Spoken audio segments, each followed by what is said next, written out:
from San Francisco, California. This is the Rock and Roll Geek Show. This is the story of my rock and roll butler.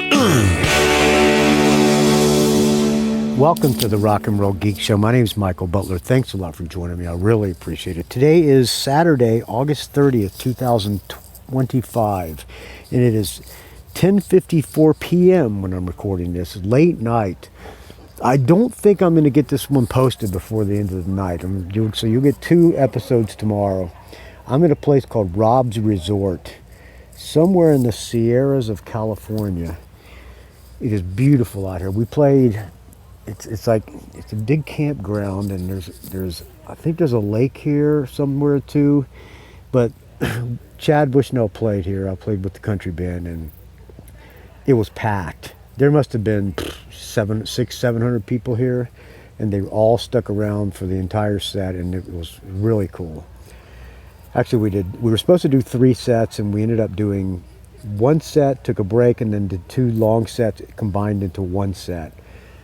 And your friend Michael Butler sang 2 songs, and they went over great, and it was a fun time. And here I am in Rob's Resort, day 30 of the Dog Days of Podcasting. We're attempting to do a show a day. I got 2 more shows left for this Dog Days. I've been doing Dead Rockstars. I'm just going to do 1. I got a few more. I'm going to continue on until these Dead Rockstar stories are done. But thank you, friends, for doing this. And if you want to send me more, feel free to send them to me. Record them in your phone. Email them to me, rockandrollgeek@gmail.com. And I'm going to be doing a regular show next week, so I will play those on the next show, or on the regular show as well. Do I have anything planned for the next show? No, I don't. I don't think. So please send me your content or whatever, albums you want me to review or something. Do a track by track. I don't know. We'll figure that out when we will figure that out when we get to it. All right, here's a Dead Rockstar story. I'm not sure who this is, but let's hear it. Hey, Michael Butler. How's it going? No, super great. Couldn't be better. Thanks for Great asking. to hear. Yeah. I'm doing well also. I'm glad to hear it. Hey, this is Dino Zanilinnin. Hi, Dino. From Santa Rosa, California, up north of San Francisco. And I was calling to contribute to your Dead Rockstars segment for Dog Days. I appreciate it, friend. Anyway, I'm calling this message in, tell a little story. I'm good, thanks. About a subject that's probably been played out quite a bit on your program. It's the ongoing saga with Dick Manitoba and really the Dictators. Yes. I want to tell you, first off, I'm super appreciative of all the work that you've done to go on the road with Dick. Yep, it's been work. And get him out there and have him perform live. I got a chance to see him when you guys came out and played in the Berkeley area at the within the last year or so. Ivy Room. It was really fun, and I'm sure that you've learned over time that Dick, his personality is really what makes him such a great frontman. Right. But he's also, I'm sure, a pain in the ass to work with day in and day out. But what good frontman is not a pain in the ass? So I want to tell you a little bit about my fascination with the Dictators. Okay. I discovered them back, late mid-'70s maybe. Me too. They were sort of the darlings of Cream magazine. That's right, me too. And I'd never heard of them before, but Cream and the writers there gave them tons of loved the Dictators. Loved them. And so I went out and bought their second album, Manifest Destiny, which was a great album. Me too, first one I ever had. I thought kind of hooked me. Then I went back to go. Another friend of mine who was a huge fan of similar kind of progressive music of the time. Although they really are just really a rock and roll band. That's right. Got lumped into the punk thing. They're more of a hard rock band. We both shared in our fascination with Dictators and great songs. Learned of Andy Richard's kind of big personality and wise-cracking commentary on stage. Yes. We thought he was so funny. It was just a lot of fun. We saw him a handful of times back in the day. I absolutely love the guy. And He's a you know, pain in the I ass, but remember love him. seeing him once, and at the end of a set for the Dictators, they went off stage and they kind of regrouped a little bit, and the crowd chanted for them to come back on stage. This was at the old Waldorf, if you remember that San venue Francisco. in San Francisco. And the band finally came out, and, you know, typical Dick style, he yelled into the microphone, "Hey, who wants this piece of bologna that I took a bite out of?" And of course the crowd went nuts, and he flung a couple pieces of bologna out into the audience. And I just thought it was funny. I know it seems kind of juvenile, but that's sort of the appeal of Dick. He just, you know, he's kind of an in-your-face storyteller that likes to kind of aggravate the audience and engage the audience. He likes to aggravate his band too. So they were always really fun to see, and it was, you know, a memory that I'll never forget. I saw him about, 12 times over the course of my life. They've come out to the West Coast and various times over the years, and, you know, it was always a pleasure to see them.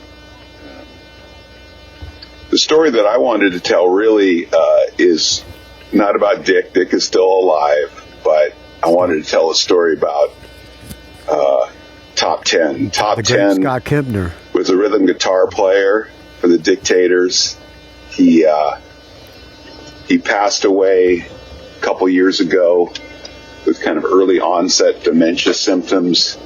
Really sad story. I know that when the Dictators reunited without Dick, I know that Top 10 or Scott Kempner was in that band for a while. Before it really got off the ground, he got ill and wasn't able to really perform in that version of the Dictators. But I remember seeing the Dictators when they were out touring to support Blood Brothers, which is my favorite Dictators album. Yeah, it's DFFD is my favorite, but you know, Blood they were Brothers great. is good from that Top time. 10 was kind of, you know, just cool up on stage, and Dick was hilarious. The rest of the lineup was, of course, Ross the Boss, who's a great guitar player, and at that time Andy was playing keyboards, of course doing some singing, and they had Mark the Animal Mendoza, who I think was in Twisted Sister, if I'm not mistaken. He was playing bass guitar. Yes. Richie Teeter was a drummer at that time. He also did some singing, sang some great Dictator stuff. And I remember that the part that kind of really hooked me on Top 10 was the Dictators, of course, have this song called Stay With Me, which was on Blood Brothers. Yes, their hit. It was a nice poppy, fast-moving hard rock song. I think some critic called it an incendiary love song.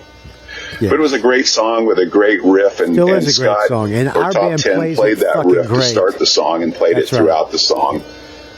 And of course, he played in tandem with Ross the Boss frequently, and you know they were an awesome duo together. Yes. Anyway, Richard would always intro the song by saying, "Top 10, take it away." And then, of course, Scott would go into that opening riff and play it. And I remember seeing him, and when he played that opening riff, it's like, wow, that guy has got all the cool chops, man. He just plays He's so a great rhythm cool. player. He's almost aloof, you know. He was just so into his instrument and hunched over it and almost making love to that instrument, just playing fucking great riffs that I'll never forget them, and just thought he was the coolest rhythm guitar player, maybe one of the coolest guitar players I'd ever seen. He just was so fun to watch, and you know, he was the kind of guy that would play with his back to the audience, and he'd play to the rhythm section, and then he'd turn around and he'd just be, you know, eyes, you know, staring at the guitar, then out into the distance, and then just the movements were just so cool. And you know, I just always loved the way he played. It just, you know, got me super excited. In fact, one year, the Dictators come out and played Bottom of the Hill in San Francisco. I was at that show. They're on the east side they played a few southeast times. I was side at of town, all of and them. Scott wasn't there, you know. I think Andy sort of played the rhythm parts on bass. He kind of just chunked in hard on the bass guitar, if I remember correctly. He was there every time I saw him.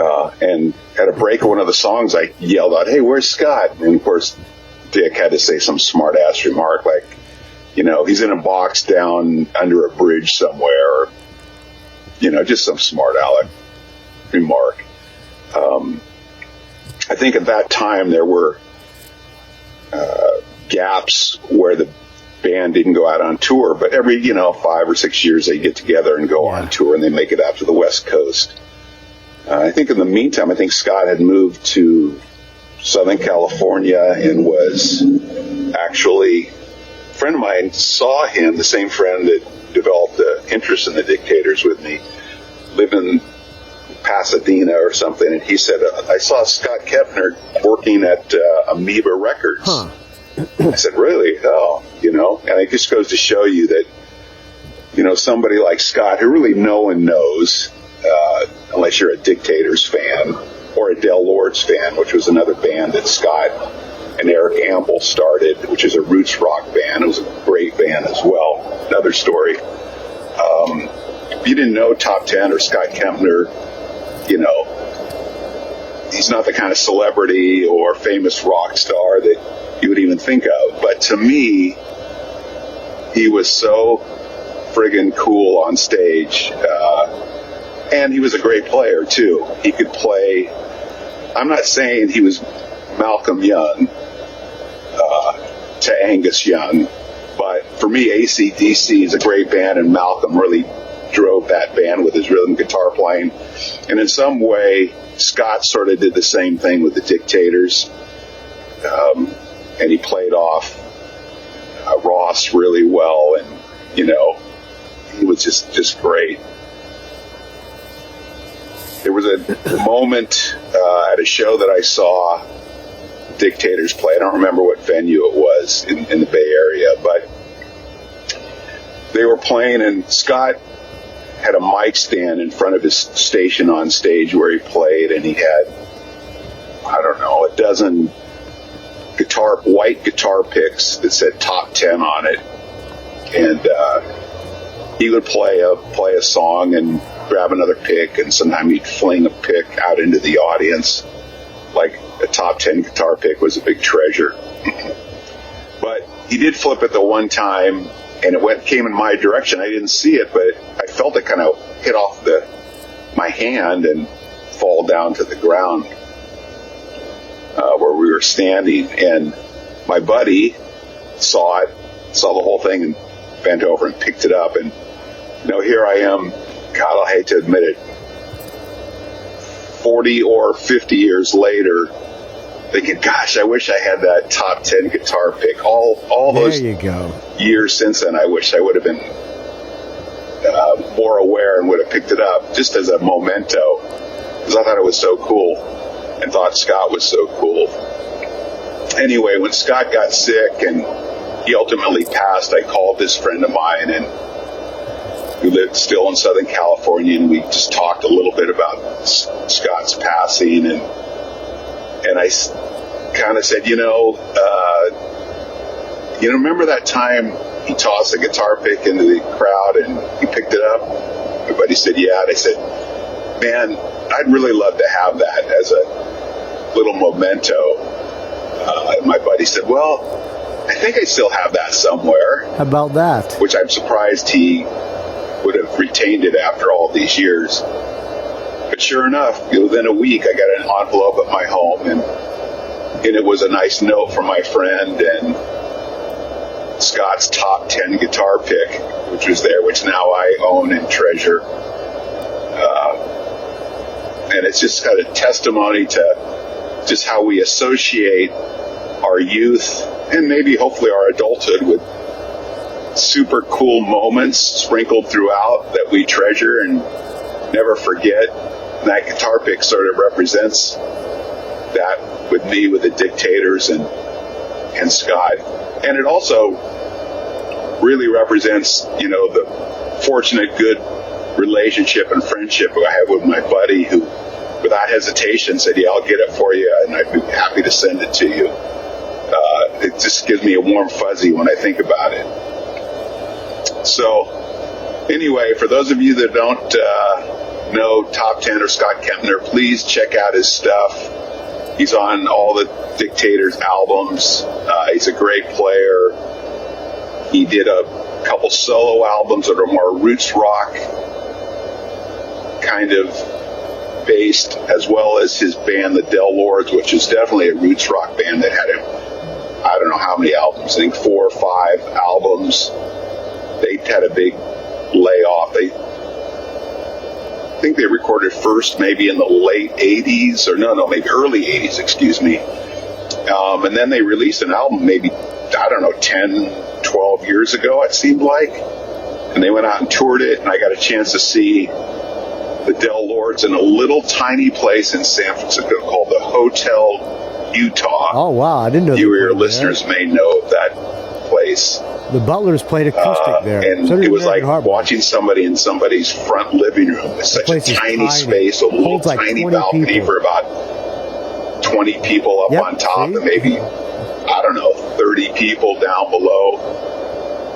And the Del Lords were great. Scott was great. He looked in good health. He was super cool. Although when he fronts a band like he does the Del Lords, he's more engaging with the audience. But with the Del Lords, he just came on, stone-faced and just played his music. I don't think he ever even smiled on stage when I saw him with the Dictators. But please check his stuff out. Get a chance to see any of the videos of the Dictators. Just look for him. He's super cool. Unfortunately, most of the people that took those concert videos really like to focus on Ross, of course, because he's so great, and Dick. But Scott really, super cool. He was like Keith Richards, but even cooler than Keith Richards, in my opinion. So anyway, Michael, I want to tell you that I appreciate you going on tour with Dick. I know he's difficult. And I hope you have an appreciation for Top 10 like I do. I do, friend. And stay frosty, and look forward to seeing you out on the road somewhere one of these days. Maybe even in your country band. There you go. So long. Stay frosty, Dino. Thank you for the comment. I really appreciate it, friend. Yeah, I'm going to go out with, I think we got some shows booked in in January. We're going to do some New York, back to the New York area. We're going to do like 4 or 5 shows in the New York area and Boston. So I think that's booked, but I'm not sure when. It's sometime in January. So I'll go back out with him again. I said I wasn't going to, and I said my wife said she'd divorce me if I did, but hey, I get pulled back in for the Manitoba. All right, I don't know if I have any Dictators on here. I'm in the Backpack app, so I can't pull it in. Let's see, do I have any Dictators? Let me look here. Artists, Dictators. I don't think I do, but what do we got? Dictators, Blood Brothers, Baby Let's, fuck it, I'll do Stay With Me. Thank you for listening, friends. dogdaysofpodcasting.com, rockandrollgeek.com. Find me on the Facebook, R&R Geek. Find me on the Twitter, R&R Geek. Find me on the Instagram, Rock and Roll Geek, Don't Ask. From Rob's Resort in Pollock Pines, California, somewhere. I don't know. It's somewhere. It's way out in the middle of nowhere, but it's a really cool place, and these people are treating us really great. So thank you for listening, friends. I'll talk to you tomorrow. Here's Stay With Me.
It's a rock and roll geek train wreck.